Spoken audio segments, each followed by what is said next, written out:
Meus amigos e meus irmãos, eu estou aqui com o editorial da revista Jesus Está Chegando, número 48.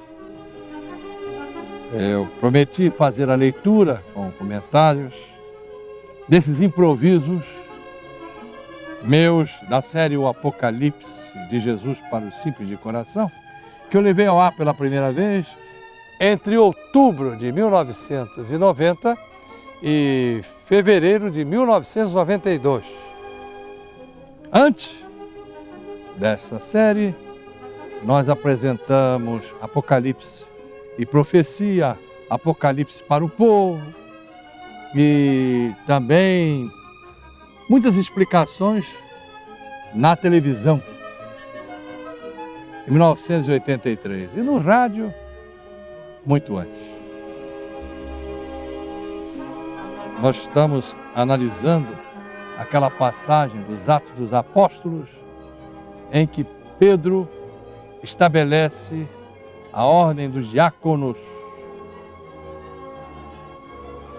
Vamos prestar atenção e espero em Deus que vocês sintam-se felizes com as coisas que nós vamos tratar aqui e que todos nós aprendamos com Jesus, o grande educador dos povos, não somente no campo da religião, mas da ciência, da filosofia, da política, da economia, a multiplicação de pães e peixes, ou as multiplicações de pães e peixes.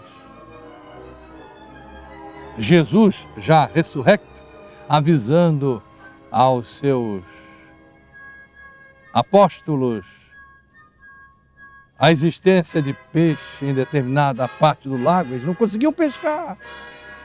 Jesus disse: façam isso, joguem a rede assim à direita do barco. E eles pescaram tanto que quase as redes se romperam. E eles viram que era o mestre. A morte, dizia o apóstolo Paulo, é o último inimigo a ser vencido. Mas a morte não é somente a do corpo. Quando você pratica o mal, você está morrendo. Já dizia o irmão Zarur, Deus criou o ser humano de tal forma que ele só pode ser feliz, portanto viver, praticando o bem. Mas vamos lá. O verdadeiro político de um futuro não tão distante assim será aquele que não ignorará jamais que o cidadão, além de corpo, possui alma. Agirá, visto isso, de acordo com tal conhecimento, porque é com o povo que exigirá não somente a satisfação das coisas materiais, como também das espirituais, e para o povo que possui espírito criado por Deus, que se governará de verdade. Como já disse e escrevi há tantos anos, a política é, acima de tudo, um sacerdócio, um respeito religioso ao cidadão, quer dizer, elevadíssimo respeito, porque é assim que entendo religião. Eu não compreendo religião como ringues de luta livre. Elas são para ensinar as criaturas a confraternizar. Quando pregamos o ecumenismo aqui, é como quem está dizendo: por que vamos ficar brigando em nome de Deus, nos odiando em nome de Deus? Nós temos que nos entender, cada um na sua crença, conforme a sua devoção, de acordo com o seu adiantamento espiritual. E juntos, aliados, trabalharmos no sentido de resolvermos os problemas que nos afligem, verdadeiramente nos afligem. Porque senão os outros são de dizer, se eles que afirmam que acreditam em Deus não se entendem, estamos justificados em todas as nossas estrepolias. O saudoso fundador da Legião da Boa Vontade dizia: o maior criminoso do mundo é aquele que prega o ódio em nome de Deus. Racismo é obscenidade. Referentemente ao Brasil, costumo afirmar que, apesar da polêmica Lei Áurea, o espírito de senzala permanece prejudicando o nosso destino como sociedade. Esse assunto eu tratei muitas vezes na década de 80. Eu cheguei a escrever um artigo publicado na Folha de São Paulo, na Gazeta de Notícias do Rio de Janeiro, e muitos outros órgãos, apartheids lá e apartheids cá, dizendo que o problema não era somente na África do Sul.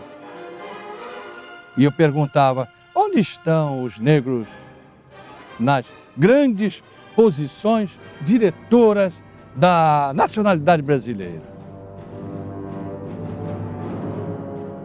Referentemente ao Brasil, voltando aqui ao texto, costumo afirmar que, apesar da polêmica Lei Áurea, o espírito de senzala permanece prejudicando o nosso destino como sociedade. Ainda não se oferece devidamente ao povo, negros, brancos, vermelhos, amarelos, mestiços, nem a educação, nem o cuidado com a saúde, que os cativos da atualidade, que são hoje de todas as cores, merecem como cidadãos. O descaso criminoso que se fazia do negro agora é privilégio, entre aspas. Claro que não é privilégio, não é uma coisa que privilegie ninguém, mas eu quis chamar atenção para isso. De toda a nação brasileira.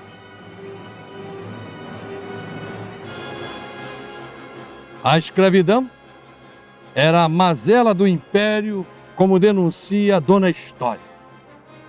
Mas e se tratando de Dona República, que há com a madame? Vai continuar tão ruinzinha quanto os senhores imperiais do café? Isso ainda acontece porque o grande libertador, Jesus, continua sendo o abolicionista esquecido. Aliás, escrevi um livro sobre o assunto em 1988. Mas já colocava nos jornais, já falava nos programas a respeito do assunto. Quero saber dos jovens se o estão estudando bem, porque terei, depois de um determinado tempo, diversas reuniões com eles sobre o tema, como venho fazendo sempre acerca de diversos fatos de grande interesse para as comunidades. Isso aconteceu porque esta é a pregação do Apocalipse de Jesus para os simples de coração que eu fiz entre outubro de 1990 e fevereiro de 1992. Como eu viajava muito, comecei em São Paulo, estive em Belo Horizonte, em Santa Catarina, Florianópolis, estive em Brasília, em Salvador, Bahia, fazendo essa pregação. As multidões, permanente surpresa. As populações são uma permanente surpresa, mesmo para os seus melhores analistas. Observem o que está ocorrendo com os credos no mundo. Não me refiro somente aos religiosos, mas aos ideológicos, aos econômicos, aos políticos, aos sociais. Tantos muros de Berlim, de vários matizes, estão caindo por aí, deixando tanta gente provisoriamente órfã. Porquanto o Apocalipse, ao mesmo tempo que anuncia um fim, proclama um princípio. Por isso que eu disse provisoriamente órfãs, essas pessoas. Trata-se de uma transformação dramática que ocorre no planeta Terra e que muitos intérpretes vêm há séculos tomando como o fim do mundo. Mas como o fim? Lá no Gênesis mosaico, encontramos a descrição carregada de figuras a serem ainda hoje decifradas do que seria o princípio deste orbe, planeta Terra que habitamos. Claro que há uma apresentação simbólica dos fatos geológicos. Por exemplo, Moisés era uma mente adiantada para o povo daquela época. Não teria sido Moisés se não fosse assim. Então, precisava descrever aqueles conhecimentos que eram comuns dentro dos templos, dos lugares onde se reuniam os iniciados espirituais daquelas eras tão distantes. E ele precisava traduzir aquilo para o entendimento comum. Então, lá no Gênesis, está o relato cheio de simbolismo de um início do mundo Terra. Naquela altura, eles nem sabiam que a nossa comunidade planetária tem a forma de um globo suspenso no espaço. Quanto Moisés teve que penar para explicar ao povo, por menos que fosse, as coisas científicas e divinas, uma linguagem que eles alcançassem. Bom, eu vou parar hoje por aqui, só quero chamar a atenção para este fato. Para aqueles que pensam que o Apocalipse proclama o fim do mundo, anuncia o fim do mundo. Não. Ele anuncia o fim de um mundo, de um estado de coisas que está se transformando a olhos vistos. Quando o Império Romano caiu, o que houve? É um fim do mundo, um Armagedon. E assim foi quando o Império Britânico se desfez, quando a Grécia foi ocupada e os gregos, aquele povo de filósofos e de esportistas, era levado para Roma como escravo. Quando Jerusalém foi destruída por Tito, houve também ali uma tremenda hecatombe. Muitos irmãos judeus foram levados para aqui, para ali, para lá, para diante. O mundo está sempre acabando e começando. Eu posso pegar um exemplo, a Belle Époque, no princípio do século XX, parece lá aquelas moças dançando, o Charlton, as melindrosas. Quem é que dança o Charlton? Mas ninguém. O mundo está sempre se transformando. É que em certos momentos a coisa se torna mais dramática que em outros. Mas a humanidade vai continuando porque ela é teimosa e quer sobreviver. E o amor, ao final de tudo, é o grande campeão das mais difíceis batalhas. Que a paz de Deus esteja agora e sempre com todos e viva Jesus!